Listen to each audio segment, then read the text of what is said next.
We have another new live action remake, so today I thought it was time for me to stop and talk about How to Train Your Dragon. Please note that everything that I will say in this video is just my very own opinion, and my name is SW Nation, and you are free to comment down below your very own opinion on How to Train Your Dragon. Did you love it? Did you hate it? Comment that down below in the comment section. Also, comment down below if you've seen the other How to Train Your Dragons and if you love this franchise. Please don't forget to check out that Twitter and that TikTok link. Those are in the description.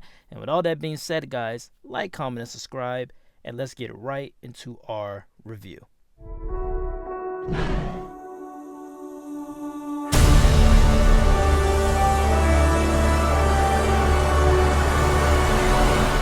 I think what's fascinating about this film is that it's able to recapture the magic of the original for me. As a point of reference, this was not my favorite Dreamworks franchise. Far from it, actually. You know, I love Kung Fu Panda, Shrek, obviously, and Madagascar. Madagascar and Shrek were, my top two. Kung Fu Panda was in there, but, I don't think I was mature enough to kind of understand Kung Fu Panda, really. I just love the zaniness of Madagascar, and, Shrek was everybody's favorite. But How to Train Your Dragon was my least favorite. It was the one that I just never paid attention to at all, probably until that third film. And, I saw that second film, of course, but that third film was where I truly jumped on the bandwagon, and unfortunately, it was a little bit too late. But I did grow up watching How to Train Your Dragon. I just didn't think that they were as great. That first film affected me, though. Again, like I said, I wasn't the biggest fan of them, but the first film did affect me because I was 5 years old, and it affected me heavily.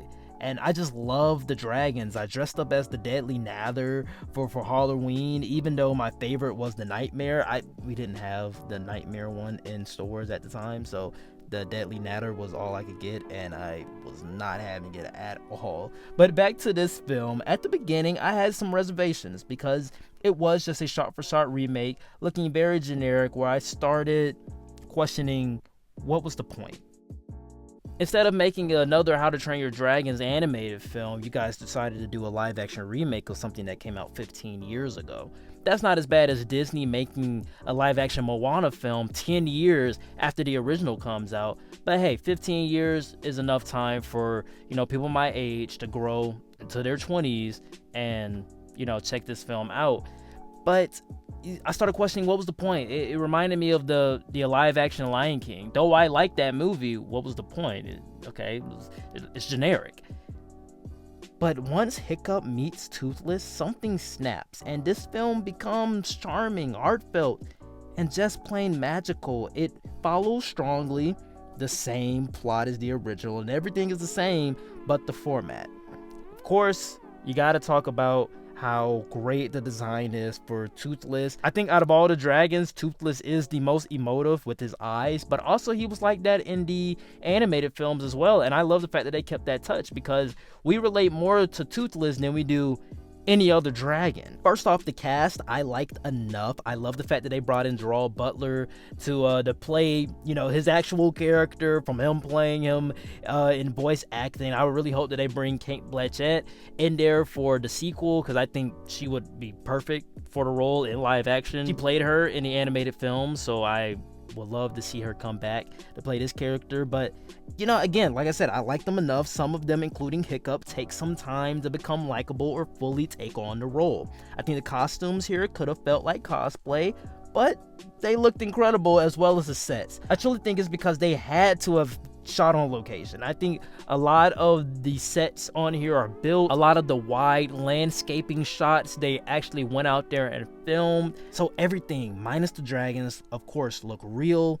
and tangible. At its core, and just like the animated film, it's a story about a father and son, as well as a boy and his dragon. Both given the time and effort, both effective enough to bring out the emotions. Also, we got to talk about the flying scenes here, especially in IMAX. I saw it in IMAX last night, and they just have this huge scope that gives off this epic scale, and pair that with the score by John Powell, is just as powerful and just as awe-inspiring as it was 15 years ago.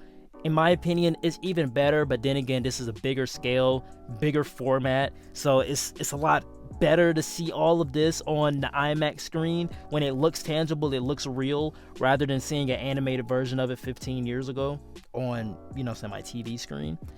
It gives me chills, it gave me thrills, and it also brought tears to my eyes. This film could have been lazy, but man, I walked out of it and I'm like, it recaptured the magic. It did it. Like, it truly did it. It recaptured the magic in ways I couldn't fathom. And the mixed thing that comes to mind here, that these are not necessarily good things or bad things. These are just things I wanted to talk about. It's a shot-for-shot remake, so why should you go and watch it? Well, you shouldn't, unless you want to relive the magic and experience this new format. Like I said before, for the first couple of minutes, 15 to 20 minutes, I was like, okay, this is pretty generic, and it's pretty shot for shot. Even though the film is just like that, shot for shot, something snaps in the middle there that makes the film worth watching for some odd reason, and I can't put my finger on it, but some type of magic was working in that middle half of the movie that made me walk out of it saying I love it. I think this is going to be the Percy Jackson of the next generation. If they make a 2 and then they can eventually get to 3 in the next 4 years, I think this will be the next Percy Jackson series. Don't quote me on that. I don't know for sure. I think this is going to be the premier young adult film franchise for the next couple of years.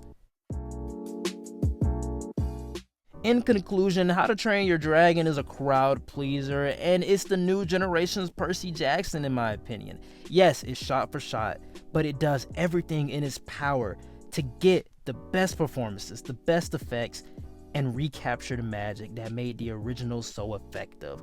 I can't wait for the second film. I'm surprised that they did such a great job. I'm gonna give How to Train Your Dragon an A and a 9.4 out of 10, and I would say, again, go see it because it recaptures the magic. Alright guys, that is it for the review. Please know that everything that I did say in this video was just my very own opinion. My list was certainly not the right list, it was just my list, and you're free to comment down below your very own opinion on the How to Train Your Dragon live action remake. Please don't forget to check out that Twitter and that TikTok link. Those links are in the description. Over there on the TikTok goes my reviews first, so every review that I made, that goes on the TikTok first, and then more elaborate thoughts over here on the channel. All that being said, guys, like, comment, and subscribe, and I will see you all next time. Peace.